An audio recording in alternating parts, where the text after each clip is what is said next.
All right, so this is part two, connecting to the video from earlier today that was titled uh, Getting Married, I Ruined My Life. I should have ended that video by telling all of you, don't be afraid to get divorced. The getting married part ruined my life, especially during the marriage. But the first time and the second time, as soon as I got divorced, as soon as I had some distance between me and this adversarial, confrontational, angry, resentful, contemptuous woman, my blood pressure went down. I could sleep at night. I wasn't smoking tons of weed and drinking myself to sleep. I could breathe. I felt like an immense weight had been lifted off of my chest. I felt better about myself.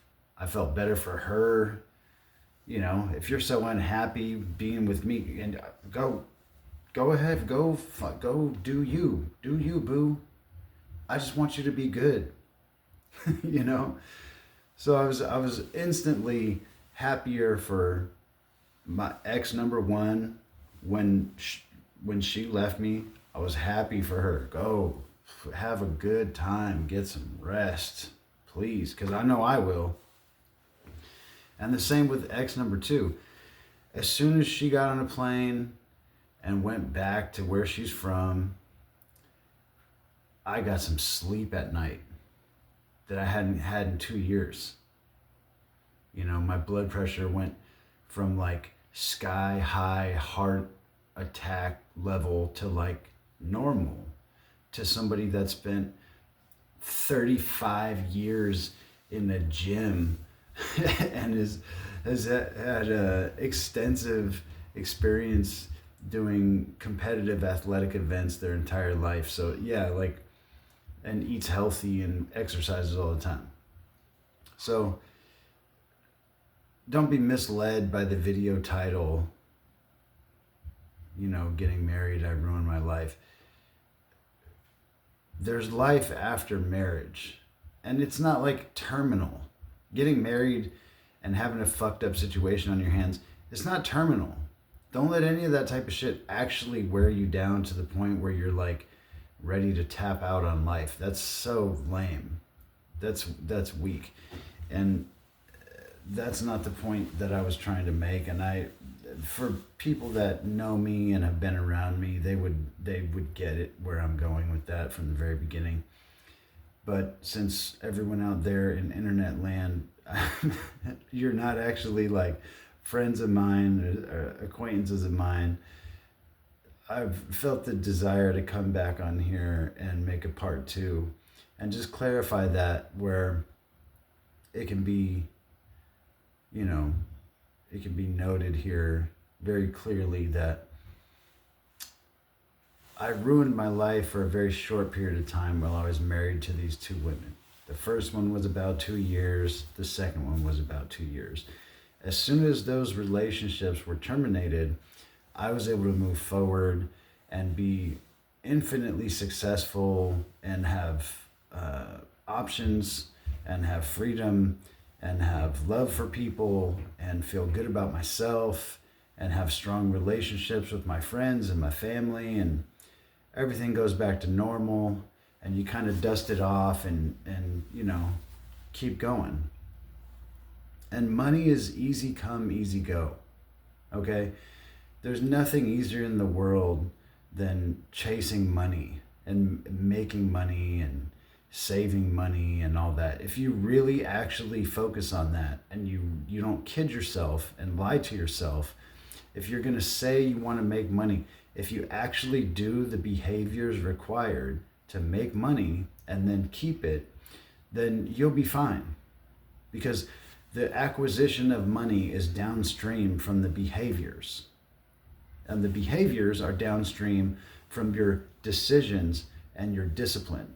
So the more you respect yourself, the more you have an intelligent decision-making process, and the more that you can discipline yourself, the money is on the other side of that. So I bankrupted myself on my first marriage. Not her fault. She's not in control of me. My fault. I'm the one that's in control of me. I bankrupted myself again on the second one. Oh man, sometimes it's just hilarious. This shit's hilarious. It's like, why wouldn't you just learn on the first one? I know, bro. I know, bro. You're right. I should have learned on the first one. I should have. I learned a bunch of lessons, but I fucking blew it. And I didn't get married again for like 23 years. I was so good for so long. And then crashed and burned. Got married again. Damn it. But it's all right. I'm already back to putting money in the bank. I got way less problems than what most people have. I am not complaining. I'm actually doing so good that I'm making YouTube videos about it now and putting this out there on the internet so that people can get in touch with me if they're going through it. And I can be there for you, man. Because it's not that bad and you're going to be all right. The best thing you could do is stay out of family court. That will put you in the ground early. And yeah, my first marriage and divorce and family court situation definitely took a few years off my life. The second one, not so much. The marriage took a few years off my life, but the dissolution of that arrangement and then what's going on now is just regular stuff, man. It's nothing to write home about. It's really nothing to even complain about. It's just kind of a speed bump. And what can you do? You can't go back and change anything. So you just take notes, self-reflect, hold yourself accountable. That's all that you can do. That's all I can do.